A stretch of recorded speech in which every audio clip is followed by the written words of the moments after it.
middle school, there was this rumor that went around that if you hit your head and you lost too many brain cells, you could never grow them back, and you only got the set you got. And now we all know that that's not the case, in case you haven't heard. But you can make yourself smarter. How do we do this? Well, one of the ways is exercise. There's a long-standing history behind the various mechanisms of cognitive health that are related with exercise. Specifically BDNF, which is brain-derived neurotrophic factor. That was discovered in the 50s. Later, in the 80s, they discovered that exercise brings it about.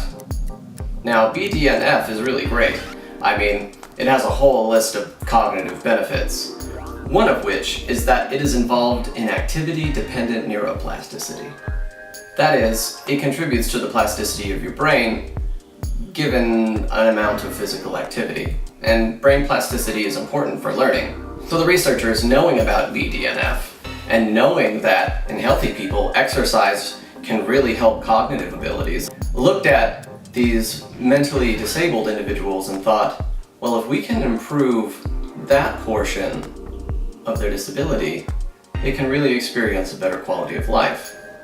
They said that if, after the exercise regimen was in place, the reaction times for the trained group went down, but the sedentary group's reaction times remained the same, or that the difference between changing reaction times showed that there was a statistically relevant amount of change towards faster reaction times in the trained group, that they would essentially be confirmed in their belief that training does in fact increase reaction times in people who are mentally deficient.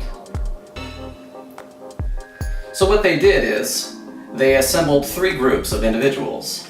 Now in these 3 groups, you had a control group which was healthy young males, 15 to 17, and then 2 groups of mentally deficient, mildly mentally deficient, young males aged 15 to 17. One group would receive physical training, the other group would not. So you have a trained group and a sedentary group.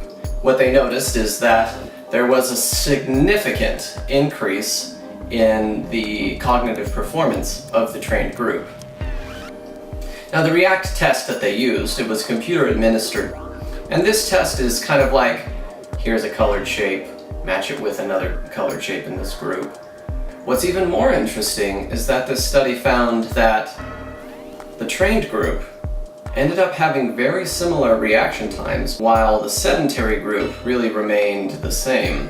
So some of the questions you could raise are, what are your auxiliary hypotheses?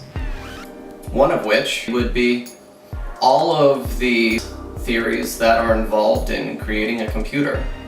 Because the software that they used to do the testing and the measurement setup was in a computer, you have to believe that computers are reliable things and that they can produce reliable data that reflects something about what's been put into them. Another one is that the software is really testing reaction times. That matching up shapes quickly with other shapes is analogous to all sorts of reaction time. There are also all of the theories that make up our understanding of mental deficiency, including ones that say that people who have mental deficiency don't regularly or sporadically achieve greater reaction times. There are other types of problems as well, ones of underdetermination, perhaps the reaction time decreasing in a trained group of mentally deficient adults, that is, only happens with exercise in the presence of a test. Or maybe the population that was selected, despite all the best efforts of the scientists, actually favored the trained group, so that they were a group of mentally deficient individuals who spontaneously, and who were all going to spontaneously get better at their reaction time. There is also no reason to believe that all mentally deficient individuals will respond in the same way to training.